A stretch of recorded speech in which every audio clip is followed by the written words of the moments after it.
The story of my life. The story of my life. We all have our own stories, our own journeys, our personal challenges, our struggles, our triumphs, and they all come together to make wonderful stories that you have shared, possibly with your friends and family at some point, and also probably on a bigger level on social media to create a brand or an online presence. But can we as healthcare providers actually incorporate or infuse storytelling into our consultations and our interactions with patients? It is a little bit of a vague, it's an area that's a little bit unexplored, but there are some things that you can definitely do to be incorporating storytelling into our interactions with patients in order to, at the end of the day, create a good experience that's memorable, positive, and impactful for your patients. To learn more, stay tuned for the rest of the video.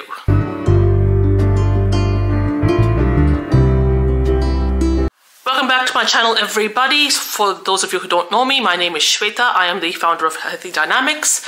We are a coaching practice that helps healthcare providers from non-English speaking backgrounds or English as a second language backgrounds improve their language as well as communication skills in order to build better relationships with their patients, deliver them positive experiences, communicate with much more impact, meaning, and purpose, as well as stand out in their workplace as a person of excellence. So all of this week, I have been focusing on the concept of storytelling. And in my LinkedIn post, which I'm happy to link up over here, we have looked into a lot of concepts on why storytelling is so powerful and it's so important, and also what to say and what to avoid when we're talking about storytelling. And I just want to circle back and look into why storytelling is so powerful. Storytelling is such a good way to connect with and relate to somebody. Look back to your childhood.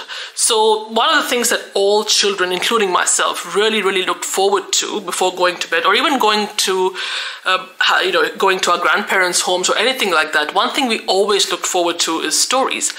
And why was that the case? It's because stories are the things that actually bring people together. You sort of see yourself in different stories or characters of different stories. Now, this could be even in the work of fiction.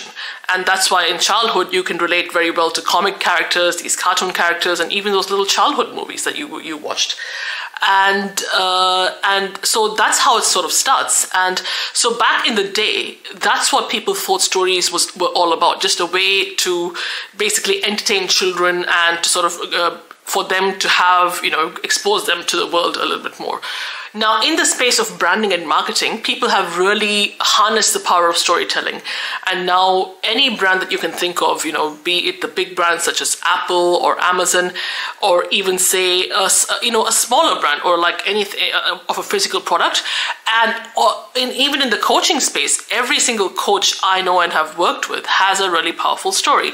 My own business coach, Lydia Lee, and the reason why I connected with her and decided to work with her was because I found so much similarity and relatability in her story because it was so similar to mine, and it was one of the many things that we actually shared in common. So this is where storytelling becomes a very powerful tool or instrument in not only being able to connect with people from all over the world to build your brand and presence and your credibility in the online space.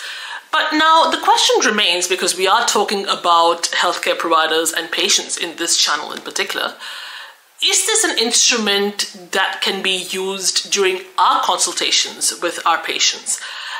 And yes, the answer in very simple terms is yes. And the difference is that the way that we would use it versus, say, someone who's in the space of branding and marketing would be completely different. So in this video, I thought I would cover what are some ways in which you can infuse or incorporate the concept of storytelling when you are in consultations with your patients as healthcare providers, as well as just some things to be mindful and aware of when you are doing so. So let's get straight into it. Number one is keeping the information that you're presenting to your patients concise, precise, and short. Now, we're all aware that when you're working in healthcare, your time with patients is very, very finite, and its time is absolutely of the essence. So while you should not completely rule out the fact that you could actually interject a story at any given point, it's important to remember that your focus, your priority has to be on the challenge that the patient is facing and what you can do to get them to a better place. So, for example, what you can say is that you say you are a specialist or even a general practitioner in any area, and you're consulting with this one particular patient on a regular basis, and they come back to you after a long period of time. And they might open up to you, and they've gotten quite comfortable with you and they trust you. They might open up to you and say that they have just returned from a vacation in a certain destination. And that can be a very good way to say or segue into the conversation, keeping it very brief, that you may have visited that destination in the past or you'd like to go there in the future. And if you have gone there in the past, you can give an example of what you liked, what you enjoyed about visiting the destination, or even ask the patient some questions about what they would like. So in this situation, as long as you're keeping the information brief, concise, and short, it's a very good thing to do when you are incorporating some sort of a story, as long as you keep it brief. And it's also very important that you're aware that the focus should predominantly be on the patient's situation. Which brings me to the next point. Gauge every situation individually and decide accordingly whether a story should be introduced here in the first place or not. Now, you are going to have a lot of patients who are very, very distressed, who are very, very fragile and vulnerable. Now, in that situation, it will be completely inappropriate to share a story. I mean, for example, if you're working, say, as a paramedic, or if you're working, say, as an EMT, or even in the emergency department of a certain hospital, you're going to see patients who are in a very, very critical life or death situation. And at that point, introducing any type of story would not be appropriate. Although having said that, I have actually seen a lot of paramedics in action. And I do remember making a post about this on LinkedIn, which I'll link up over here, about how amazing paramedics are at their jobs. And because I have a lot of followers, new followers now who are paramedics, big shout out to you guys. You guys are amazing. And I remember not too long ago, earlier this year, we had paramedics come over to our place because my partner was having a little bit of chest pain and it was getting quite serious.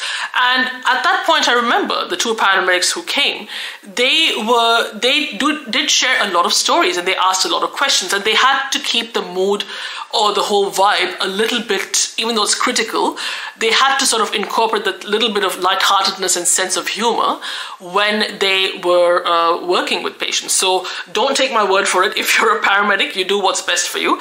But again, obviously your focus should obviously to make the patient feel better and treat them. But if you can, at some point, introduce some, funny stories or incorporate just even from your past incidents. I had a patient that I was here in this area, or if there's the area where they are, if there's like an attraction, or if there's like a restaurant that they like. So you can sort of talk about all of that.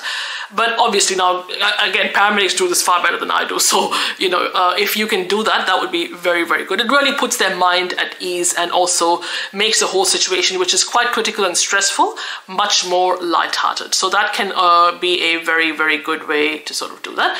And at the same time, if, say, you are a therapist or if you're anyone in mental health, and you have someone who, a patient of yours, has opened up to you about something that happened recently in their life, and and so at that point, depending on, again, if they're in a state of mind where they can actually receive and really absorb this information, it's always a good idea to share a story of not necessarily another patient that you have consulted with, but just from your experience, just from your observation, and just keeping it very, very factual. So you're not really giving your opinion, you're not really giving your insight or point of view or 2 cents. You're just saying, this is what happened, this is how I felt, so things like that. So that's another good way to be a good storyteller. Number 3, it's very important to keep all your topics neutral and very, very factual and something that's not going to be controversial. So like you mentioned the very first example, you can easily talk about travel, you can easily talk about mainstream media, movies, books, food, just anything that's very, very neutral. If you can find some sort of common ground here, it's a very good thing to bring up. But we should absolutely avoid talking about other patients. You can talk about what you may have experienced or done when you were working at a certain point in a certain time in the past, without mentioning which patient it was or anything about the patients themselves. You can talk about what you did, but at the same time avoid things like, religion, politics, and also when you're talking about, even like your own judgments or, life choices, things like that can be a little bit, can not only take the conversation quite off track or off tangent, but at the same time, it can be quite triggering and distressing for patients to hear that information. So keeping topics quite neutral is very, very important. The next point I would like to make is reflect on your own life experiences as to which aspects of your life were the ones that you really had challenges with and had struggles with, and how you actually overcame them and what it sort of taught you. Now, this obviously, going back to the first point, this can be a little bit, you're not going to have time to cover the whole, every detail of it. But this can definitely be used when, even as a healthcare provider, you might be not necessarily seeing patients, you might be giving workshops, you might be giving presentations, you might be giving some sort of training, whether it's to patients or if to the general public or even to your colleagues. So in that situation, when you're not having that one-on-one time with your patient, this is a brilliant thing to do. I remember when I have done this in the past, when I have given training, when I've given presentations and all that, I have always introduced storytelling. And I am going to leave a link to one of the speeches I gave at English as a Second Language Summit a few years ago, where I did talk a little bit about my experiences in the space of traveling and how I incorporate that in the ESL space. So if you can do something similar to a specific type of audience, that would be very, very good, especially when you're talking to a large audience. So, as I said, if you're giving any of the examples of the different sessions that I gave so before, it will not only will it be very engaging, it will definitely enhance your credibility, and they will obviously see you as a human. And it's very important in those situations that you do some Q&As and do some questions and answers.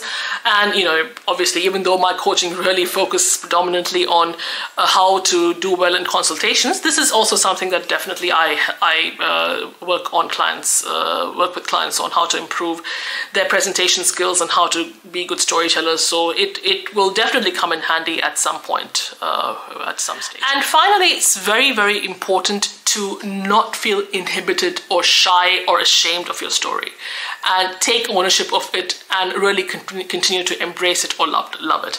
Even if you have had a lot of challenges in your journey as a healthcare provider, even if you have made a lot of mistakes, you have made you've been some life-threatening sort of conditions, you've been responsible for that, you take full ownership of it. One person I can definitely think of who's an absolutely amazing storyteller is my colleague, Dr. Dhruva Gular, and you have to absolutely check out his channel and even my interview with him, which I'm going to leave the link off up to here. Check out his story. It is absolutely incredible how well he did in his all the challenges that he overcame, and how he now infuses that into his practice, when he's consulting with patients and also when he's giving keynote speeches all over the world. His story is absolutely amazing. So you should check out not only that interview, but also the rest of his channel, which I can leave in the description below. But yeah, the point being that he has completely, instead of shunning away his story that was so full of setbacks and challenges because it may be a source of shame, he actually completely embraced that and he used it to his advantage. And that is what we should all be doing. So everything that we've learned in life through our challenges and struggles and battles, it has taught us something one way or the other. And it's important that we wholeheartedly take that on board and be comfortable with it, and also be proud of it, that this is what has happened to us, and if I can overcome that, I can also be a source of inspiration to my patients in helping them overcome that. So these were just some of the tips that I covered in this video about how to incorporate storytelling in consultations with your patients, and even in any other interactions you have in your role as a healthcare provider. If you want to check out more videos on this topic and several others in the space of healthcare communication, make sure that you hit the subscribe button and the notification bell. Leave a like if you like this video, and as always, thank you very much for your engagement, time, presence, and attention. Have an awesome week, and I will see you next week. Thank you so much.